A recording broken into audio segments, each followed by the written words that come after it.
Alright, so this is a response video. Um, talking about people's opinions and stuff like that. It's all well and fine to be opinionated, but at the same time, you have to understand that when you dish shit out like that, you got to be able to take that shit back. Like with as much criticism that you give people, or, let's say opinions, or your side of the story, somebody else is always going to have something to say. Someone's always going to have something to say. There is not going to be a moment that goes by where you do something and you're not going to hear somebody talking about it. Because just like haters gonna hate, motherfuckers gonna talk.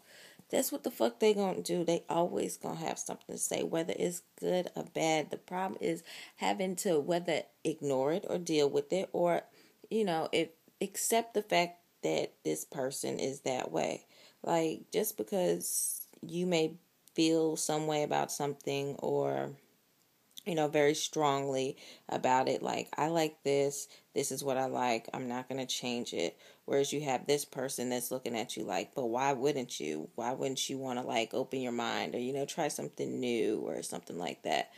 But, I mean, like, there's certain things that certain people have set in stone. Like, there are certain things that people just don't like and they will not change. Whereas some people are more, I don't want to say more open-minded, but they're more on to trying new things. And with that being said, when we try new things, sometimes the new things may not always be, what you say, acceptable. Because, I mean, trust me, like, this whole thing, there are a lot of relationships now, and I think it's a good thing, though, too, where there are a lot of relationships where the couples don't match. But at the same time, that's a good thing, because that goes to show you that there still are people out there in the world who don't always go by what other people think or what they feel society is going to accept them as. Just because you are a lesbian, that does not mean that you have to be in a relationship where it's a stud and a femme. There is nobody who has to portray a man, and there's no one who has to portray a woman. You see what I'm saying? Like, everybody thinks like it's this giant ass fucking Shakespeare play, and it's not. It's real fucking life.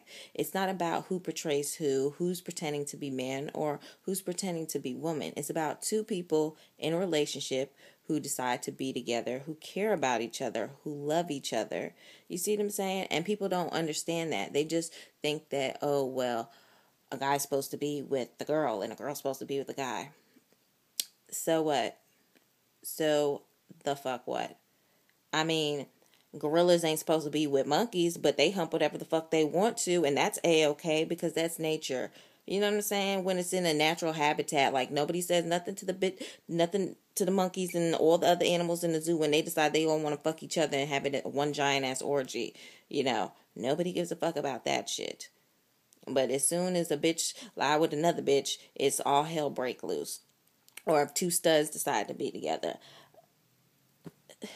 If y'all were to see the girls that I've dated, none of them would line up to me.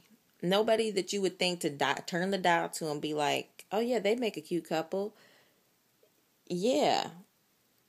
On what planet, though? You see what I'm saying? Like, I feel like I don't look like I match with anybody, because I don't really look at myself to be like, oh yeah, well, we would look cute together. Like, I'm not thinking about us looking cute together. I'm looking at, like, damn, what's going to spark my interest? What's going to turn me on to her?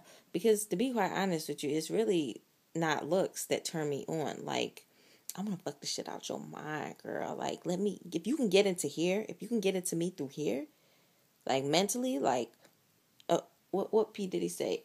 Mind fuck. If you can mind fuck the shit out me, yo, then maybe we could talk. But all that physical shit, or people looking like, it don't look right. Like, so what? What may not look right to you may be perfect for somebody else. And that's what people don't realize. Everybody just thinks, like, just because you like it one way doesn't mean that somebody else is going to necessarily like it this way. Like, just because you like cheeseburgers doesn't mean that I'm going to like cheeseburgers. You know, maybe I like mine without the cheese. Maybe I just like ketchup on my burger. You know what I'm saying? Everybody has different tastes and styles and opinions. Regardless of it is the person that they're with, the clothes that they wear, what they eat and drink, even down to their religion. You see what I'm saying? So it's like all this big technical shit that people just feel like they all have to be one way in front of society. But I'm not going to pretend to be somebody at home and then come outside and be somebody else. There's one day a year that comes around for that type of behavior, and it's called fucking Halloween. I'm not playing dress up with my fucking life. I'm sorry.